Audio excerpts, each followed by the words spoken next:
എല്ലാവർക്കും നമസ്കാരം. വണ്ടീൻ്റെയൊക്കെ എന്ന യൂട്യൂബ് ചാനലിലെ മറ്റൊരു പുതിയ വീഡിയോയിലേക്ക് ഏവർക്കും സ്വാഗതം. അപ്പോൾ നമുക്ക് ഇന്നലെ ഒരു ചെറിയ പണി കിട്ടി.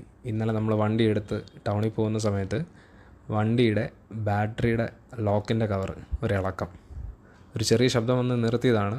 ഒരു മെറ്റൽ ഒരയുന്നതിൻ്റെ ശബ്ദം. നോക്കുമ്പോൾ ഈ ബാറ്ററി കവർ ഇളകി കിടക്കുമായിരുന്നു. എന്താണ് പെട്ടെന്ന് പറ്റിയെന്ന് അറിയില്ല. കാരണം 2-3 ദിവസം മുന്നേ ബാറ്ററി റീപ്ലേസ് ചെയ്യാൻ വേണ്ടിയിട്ട് ഈ കവർ അഴിച്ച് പ്രോപ്പറായിട്ട് തന്നെയാണ് ഫിറ്റ് ചെയ്തത്. പക്ഷെ എന്തുകൊണ്ട് ഇങ്ങനെ ഇത് പെട്ടെന്ന് സംഭവിച്ചോന്ന് അറിയില്ല. 5 വർഷത്തോളമായി മേ ബി ആ പഴക്കം കാരണം പൊട്ടിപ്പോയതാണോ എന്നറിയില്ല. അപ്പോൾ ഈ നോബിൻ്റെ ഈ ഭാഗം പൊട്ടിപ്പോയിരിക്കുന്നു. ഇവിടെ വന്ന് ലോക്ക് ചെയ്യുന്നൊരു ഭാഗമാണ്, അത് പൊട്ടിപ്പോയി. അപ്പോൾ ഇന്നലെ തന്നെ നമ്മളതിൻ്റെ ഒരു സ്പെയർ പാർട്ട് ജെന്യുൻ സ്പെയർസിൽ നിന്ന് വാങ്ങിച്ചു. 65 രൂപയാണ് ബാറ്ററി ലോക്ക് സെറ്റ് വരുന്നത്. ഏകദേശം എല്ലാ സ്പെയർ പാർട്സ് ഇടയിലും അവൈലബിൾ ആണ് ഈ സ്പെയർ.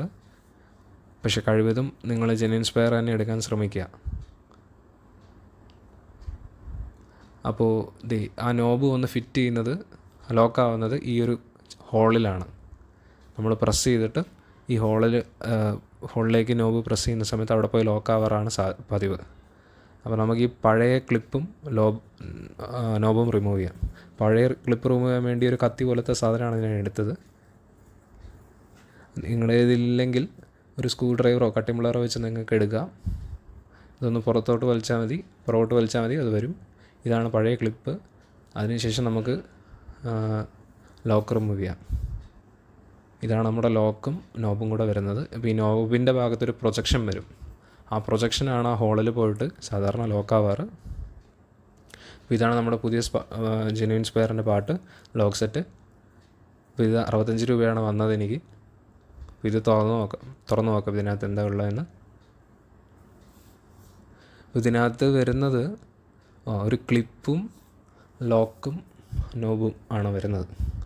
നമുക്ക് ആ ലോക്കിൻ്റെ സെറ്റ്, ആ പ്രൊജക്ഷൻ വരുന്ന ഒരു ഭാഗമുണ്ടല്ലോ, അത് ആ സ്ലിറ്റിലേക്ക് വരുന്ന രീതിയിൽ ഇട്ട് കൊടുക്കുക. അതിനുശേഷം ക്ലിപ്പ് വെച്ച് ഉറപ്പിക്കുക.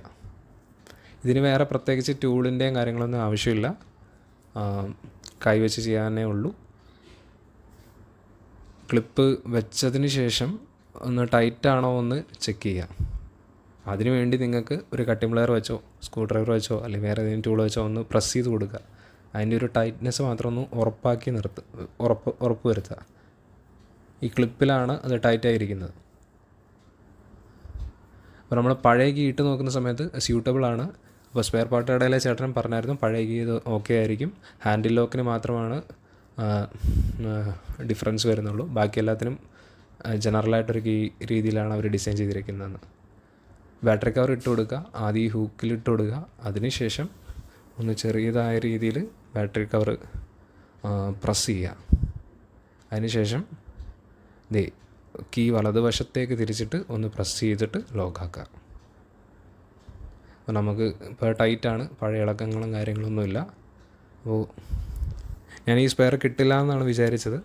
ഷോറൂമിൽ വിളിച്ചപ്പോൾ ഇല്ലയെന്ന് പറഞ്ഞു. പക്ഷേ ലോക്കലായിട്ട് ഒരു ജെന്യുൻ സ്പെയർ കൊടുക്കുന്നൊരു കടയുണ്ട്, അവിടെ പോയപ്പോൾ ഉണ്ടെന്ന് പറഞ്ഞു. അപ്പോൾ ഇത് പുറകുവശത്തൊന്ന് കാണിച്ചു തരാം. ഈ നോബാണ് ആ ഹോളിൽ പോയിട്ട് ലോക്കാവുന്നത്. നിങ്ങൾ കാണുന്നുണ്ടെന്ന് വിചാരിക്കുന്നു. വീഡിയോയിൽ എത്രത്തോളം വ്യക്തമാണെന്ന് അറിയില്ല. അപ്പോൾ ഇതാണ് ഇന്നത്തെ ബാറ്ററി ലോക്ക് സെറ്റ് ചേഞ്ച് ചെയ്യുന്ന ഒരു കൊച്ചു വീഡിയോ. ഇഷ്ടമായാൽ ലൈക്ക് ചെയ്യുക, ഷെയർ ചെയ്യുക, സബ്സ്ക്രൈബ് ചെയ്യുക.